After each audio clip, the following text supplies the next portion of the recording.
My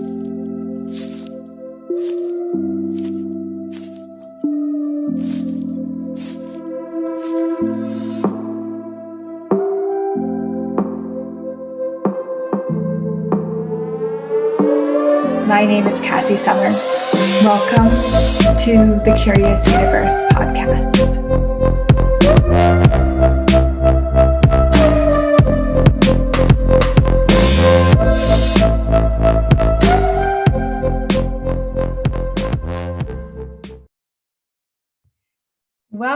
Welcome, everybody.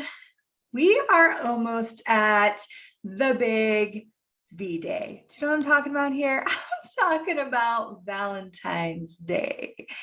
And I was looking at what would I want to explore with you? Is it romance and chocolate and all these romantic things? And you know what actually popped up was to talk about great expectations. So have you ever had great expectations of Valentine's Day or of your partner, your loved one, your family? Expectations are actually the killer of possibility. Now, if you live your life by expectations, you might be very confused about what I just said. You might be thinking, no, expectations get me what I want. That's how I know what I want, from my expectations, and my projections at someone get them to deliver what it is that I am demanding. But what if that's actually not so? Have you ever noticed that when you expect something, that's all your energy is going towards? So when something shows up that can actually even be greater than your expectation, it doesn't even come into your zone of awareness because it doesn't match your expectation or projection. Expectations are also always accompanied by judgments. And what we know is that judgments always cut off awareness. Using judgments is not a way to get more conscious or more curious.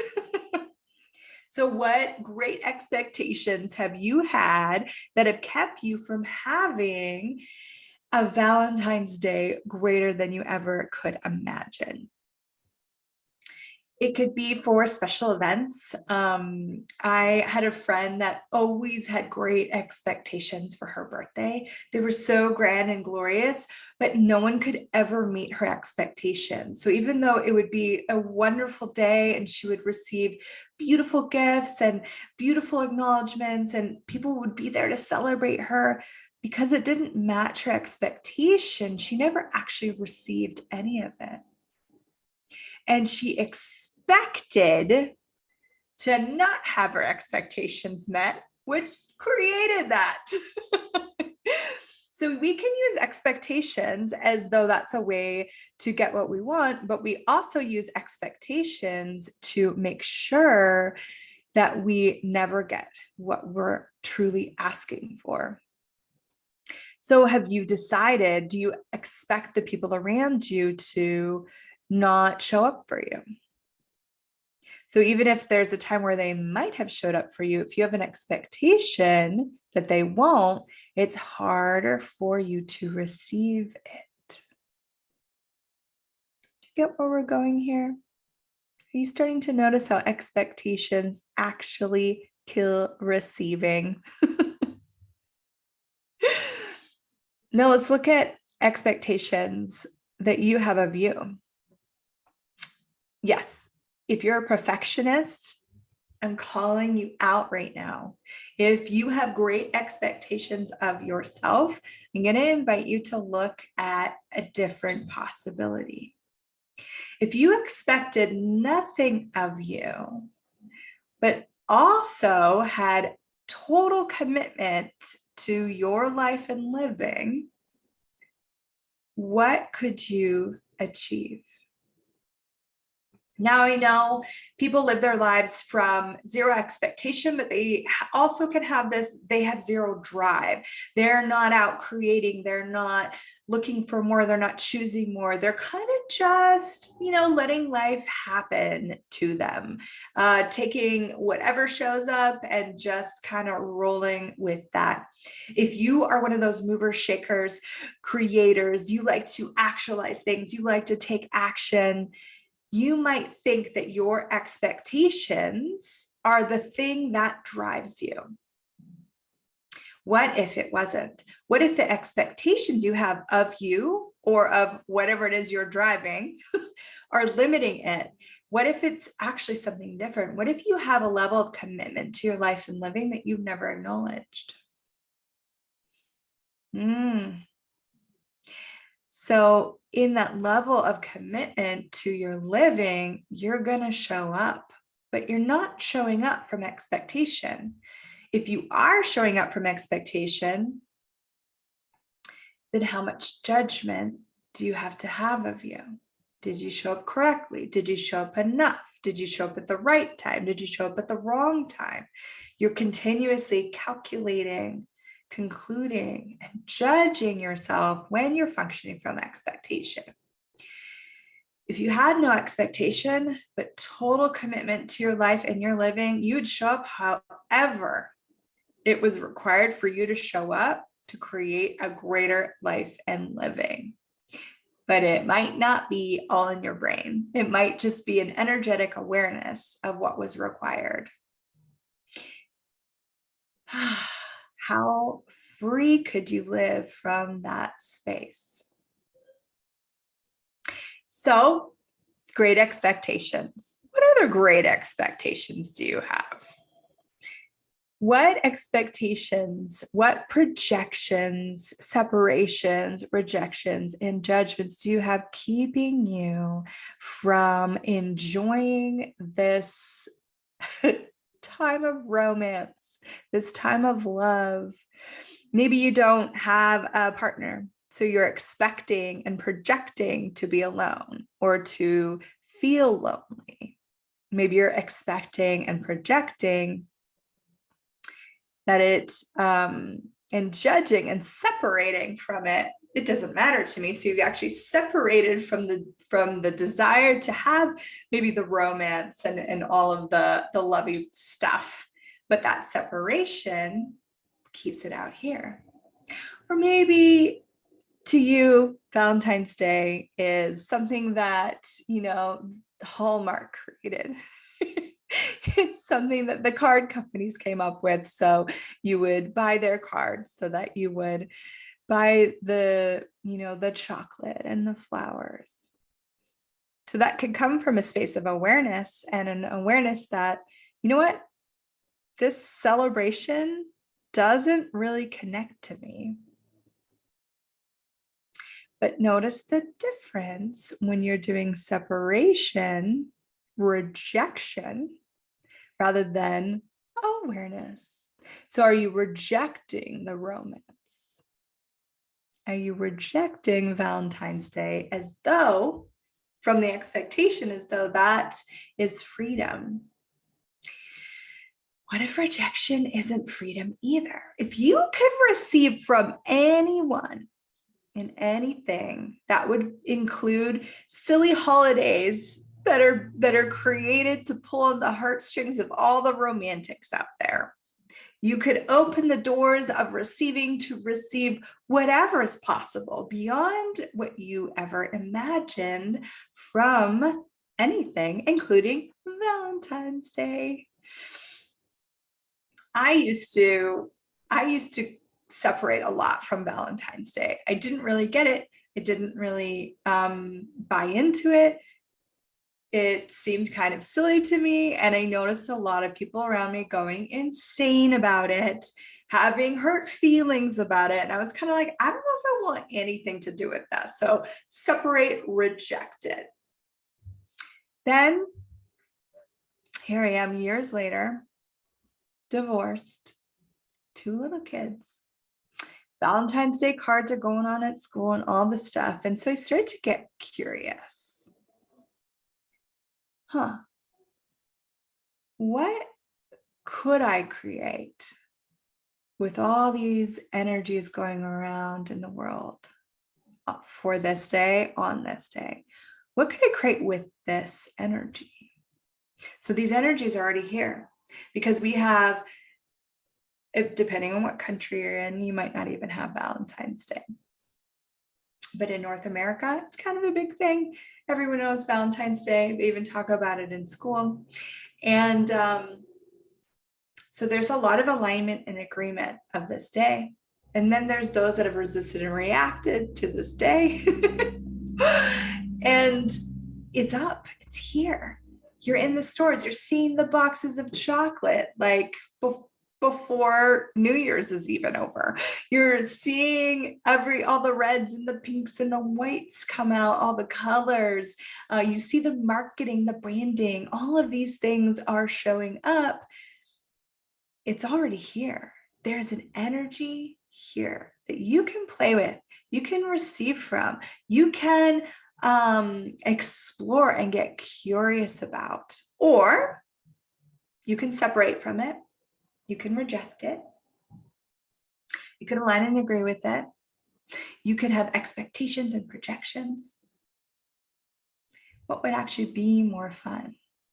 So I started to explore curiously what is Valentine's Day? What is this energy I'm aware of? So I started to become aware of some of the romantics, and even going back to like the 50s and, the man bringing home the flowers for his wife, or, just the sweet little things. I started to think about when I was a little kid, my best friend's mom. She was just so caring and so lovely. And one day I had woken up and I happened to be there on Valentine's Day, and next to, like, she'd put out her little bowls of cereal, and next to it she'd put just a little chocolate heart, and she got one for me. And I wasn't used to that. And it was really special. It was really special because it was just a way of showing, like, hey, I love you. You're important. It was sweet, and it had no falseness about it, So I started to play with that and wonder, what could I create with this energy? What would I like to create with this energy? How can it contribute to me? What can I receive right now? So I started to do little cute things like write my kids Valentine's Day cards, and I think I buy their breakfast cereal. I put little chocolates one year. Every year we explore it different. What would we like to create this year for this? Sometimes it looks like some of the cheesy, marketing stuff, like buying a box of chocolates. And sometimes it doesn't look like that at all. But we don't have any rejection to it. And there's no projection or expectation of any year that it's going to show up the same, that it's going to show up different. There's really this willingness to be open to the curiosity of what's possible. So how open are you willing to be to the possibilities of living without expectation and projection? Now, this is not just Valentine's Day. And I really wanted to create an episode here with you that went far beyond the one day of the year, the love day of the year, because what if truly every day could be a day to acknowledge the people around you that contribute to your life, to have gratitude and adoration for them and for you. Yeah, for you. Living a life beyond expectations, projections, separations, rejections, and judgments can seem vulnerable. It can create a level of presence and vulnerability that a lot of people aren't willing to have. It can seem safer to push things out here, to have separation, to reject, to negate, to hold things, to have comfortable distance everywhere you go. How many people in your life do you have comfortable distance with? And do you have comfortable distance with you?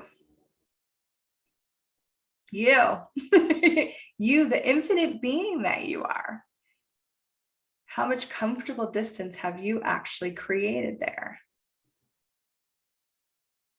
Wow. What if you took one step closer? And then one step closer. And then one step closer.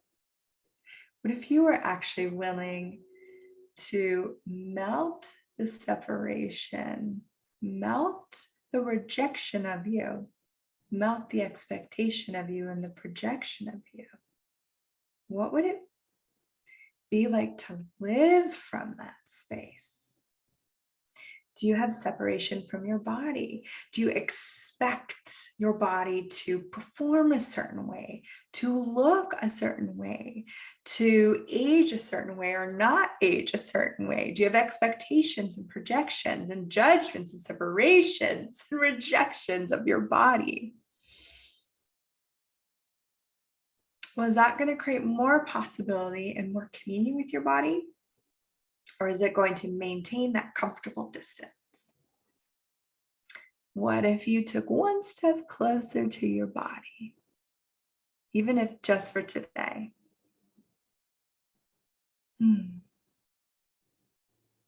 What if you included your body? What if you let its consciousness and awareness into your world? Yes, your body has consciousness.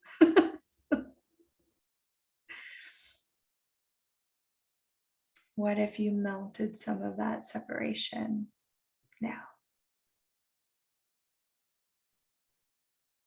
Now, who else and what else would you be willing to change this with? And you can just actually ask it to melt. It could be that easy because this is all energetic. The energetic separations is not even physical distance. You can have physical distance from someone and be so close with them. You know if they had a good night's sleep. You know if they're happy and singing and joyful, if they're sad and they're low. It's not always the physical space. It's actually the physical distance. What we're looking at today is that energetic distance that you have.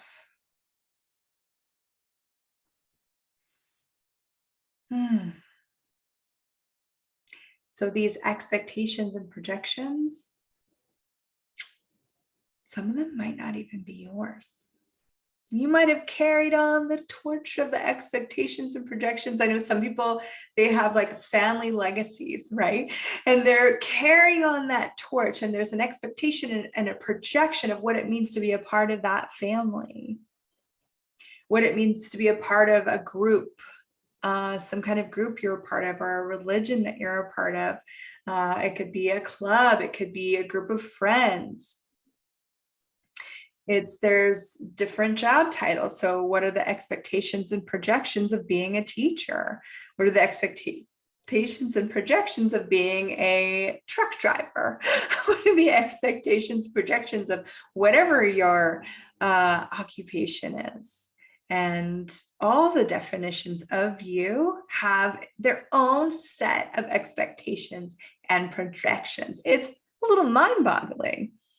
So if depending on your gender, on your age, on your culture, on your financial place in the world, if you're a parent, if you're a child, which all of you kind of are, and all of these things, all of these definitions, every time you define yourself with it, you actually carry a huge, like I'm like picturing baggage, like almost like big sacks of expectations and projections with every single definition.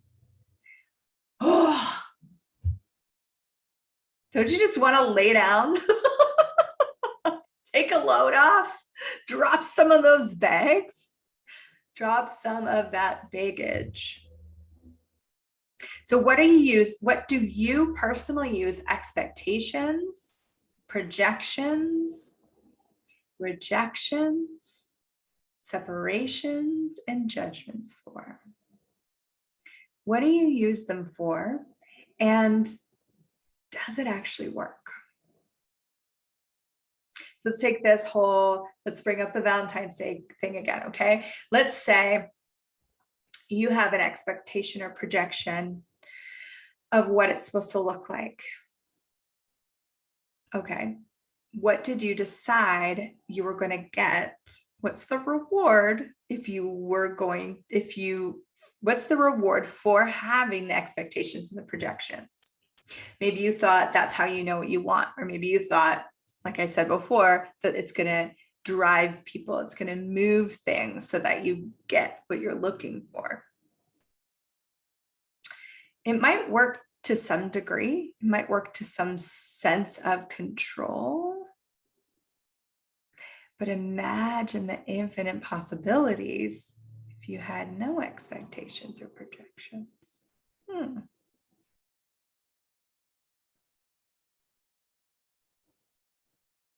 Now look at something that you reject and you separate, because it could be the opposite. Maybe you've rejected romance, maybe you've rejected love, maybe you've rejected the whole silly notion of Valentine's Day, maybe you've rejected something around all of this. Well, does that limit what you can receive? What's the value of rejecting it? Is it because once you were done wrong, so if you reject it, then you can prove to yourself you don't care? What's the reward and what's the punishment for all the projections, expectations, separations, rejections, and judgments that you have in your life of you and of those around you? And do you ever actually get the reward? Like, do you get the whole reward? Or maybe like a little bit, like you get a little nibble and you're like, yes, I got a nibble. And if I keep doing this, I know I'm going to get the whole thing, but all you ever get is a nibble. How many times have these actually been the driving force, the source, and the catalyst for the greatest possibilities that have shown up for you? Or have they never? Has it actually been those times when you had no expectation, projection, rejection, judgment, or separation, and you just showed up with a willingness to receive and miracles showed up? That is a possibility for living every day, not just on love day, but all days, always.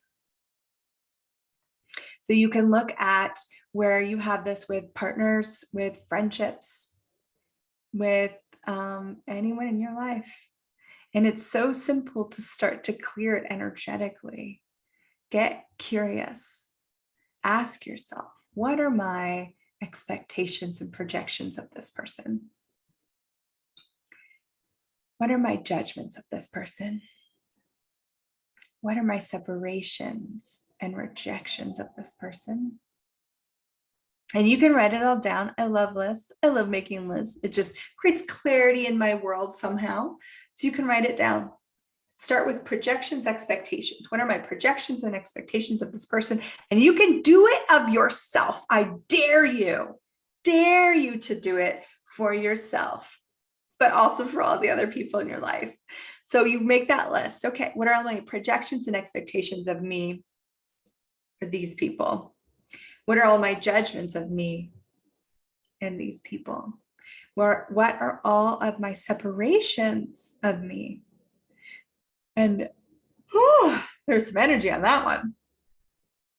What are all my separations and rejections of me and these people? Okay, cool. You have your big, beautiful list.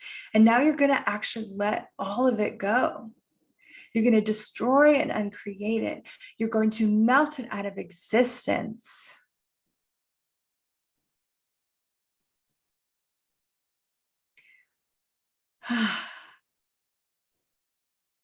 And then what's possible. Space, awareness. You can start to really acknowledge, truly acknowledge someone when you don't have those things operating. You can truly acknowledge you. And your receiving will start to grow. You can receive more from the people in your life that you don't have all of this with. You can receive more from you. You can receive more from the world.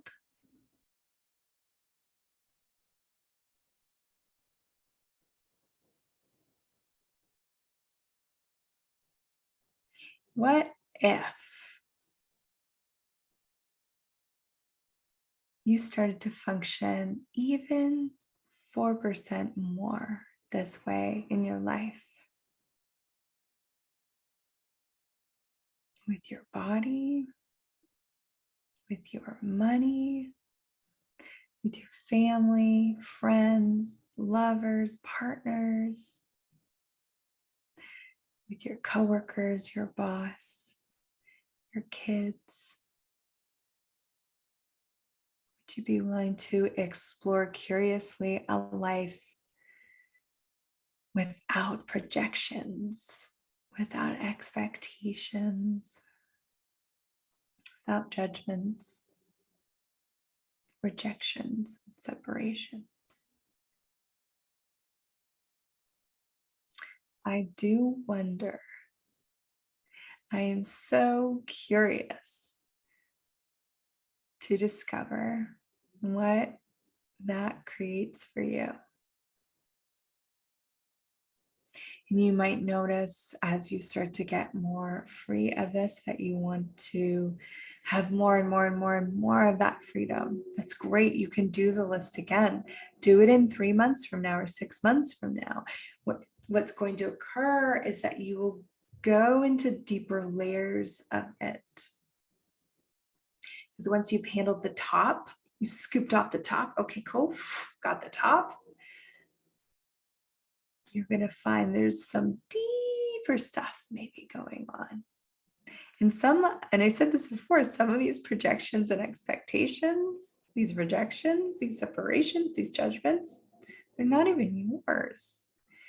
You bought them from someone else or someone around you, or you could be aware of the other person's projections, expectations, separations, judgments, rejections. Often what we reject in someone else is either our awareness of what they're rejecting in themselves, or it matches something in our own world that we are rejecting. So let's say that for you,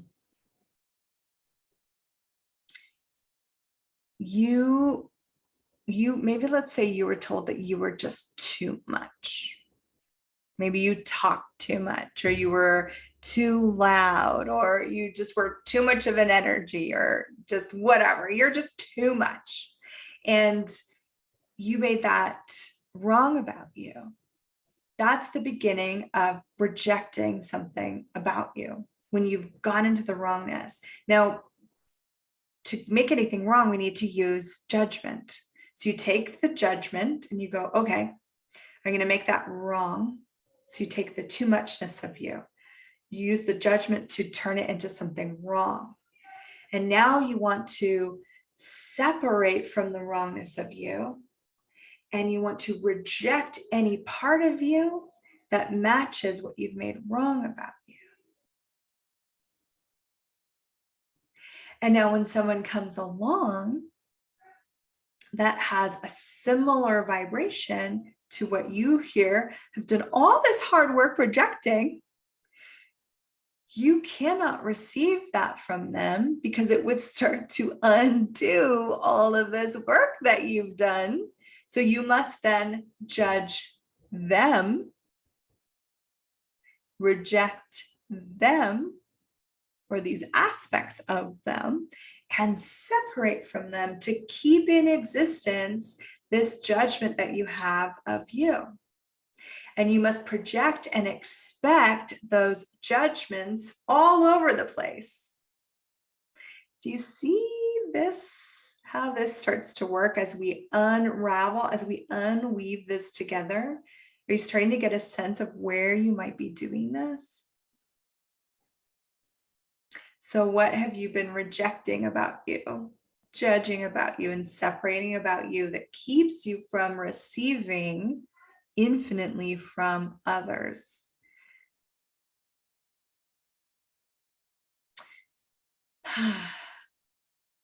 Now let's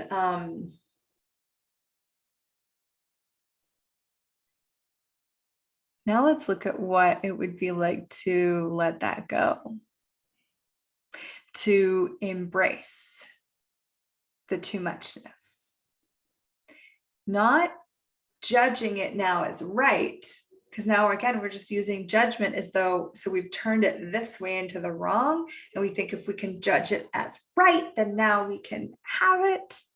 Judgment will always create a distance. Instead, to unlock it is actually to melt the polarity, not go on to the other side of the coin. So you can start to melt the polarity or turn the molecules 180 degrees in every direction. It's actually a fun exercise, as though you could energetically speak to every molecule of judgment and rejection and separation, expectation, projection in your world. And you can start to ask those molecules to spin, and you're spinning them 180 degrees this way, and then this way, and then this way, and then this way, and this way, and this way. And you're spinning all the polarity right off.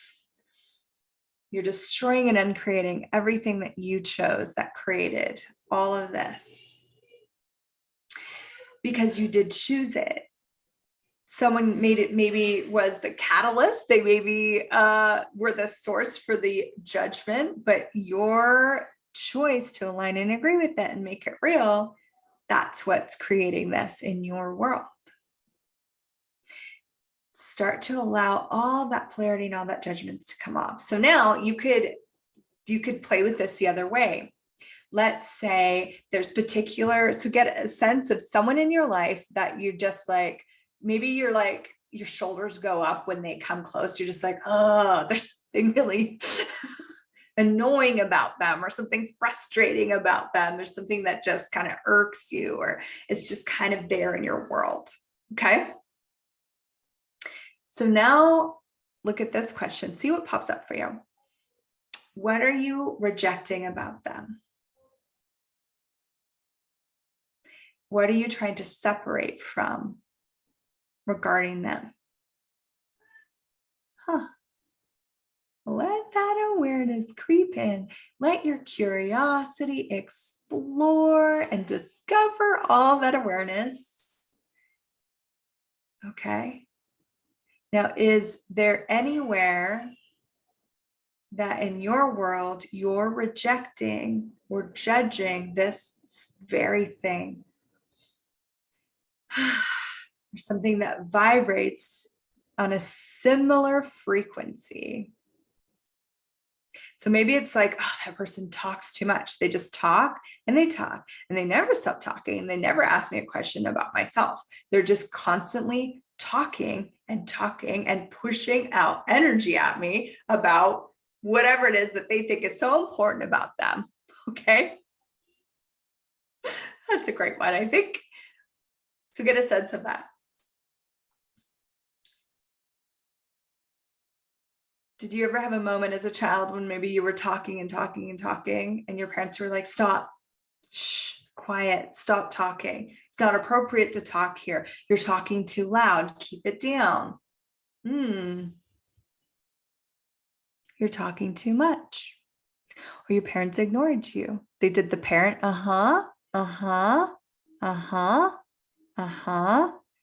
sure, honey, not listening. So then you bought what you had to say didn't have value. So then what do you have to do? You judge what you have to say is not valuable. You then have to separate from you and reject you and project out and expect that that is a wrongness of anyone else to do it.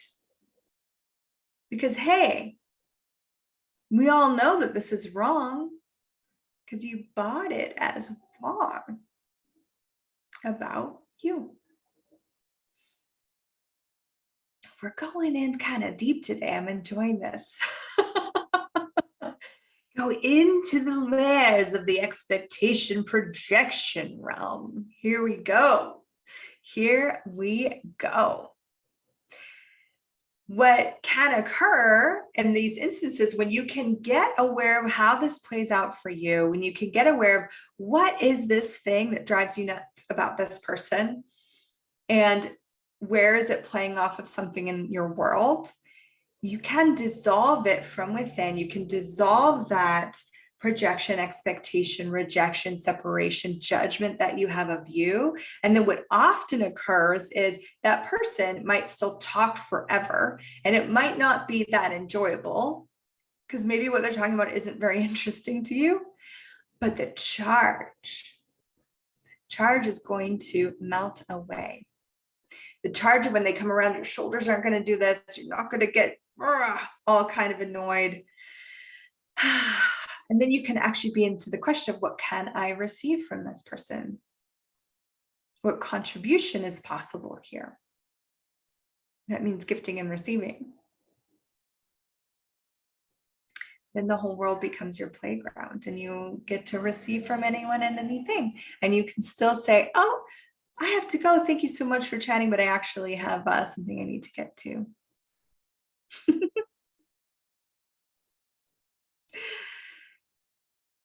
Please play with this, explore this, enjoy the awareness that this can bring, and start to unlock you and melt these places of separation, these places of rejection and judgment, expectations, projections.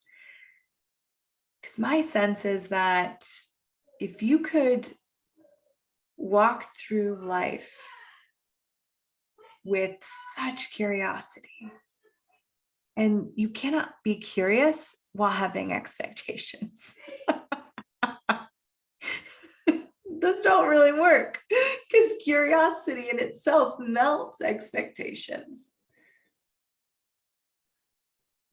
So if you're willing to walk through the world with such curiosity and openness to receiving, what would that be like for you? What if you were once again curious about you? The curiosity, how much curiosity can you have for you that would melt all judgment, separation, rejection, projections, and judgments that you have of you?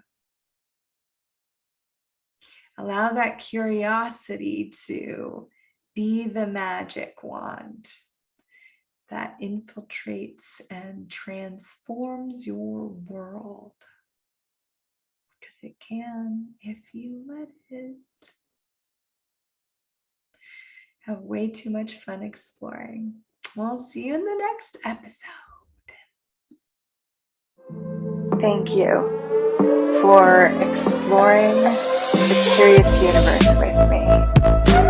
Your curiosity matters. And what if together we could create a greater, more curious world?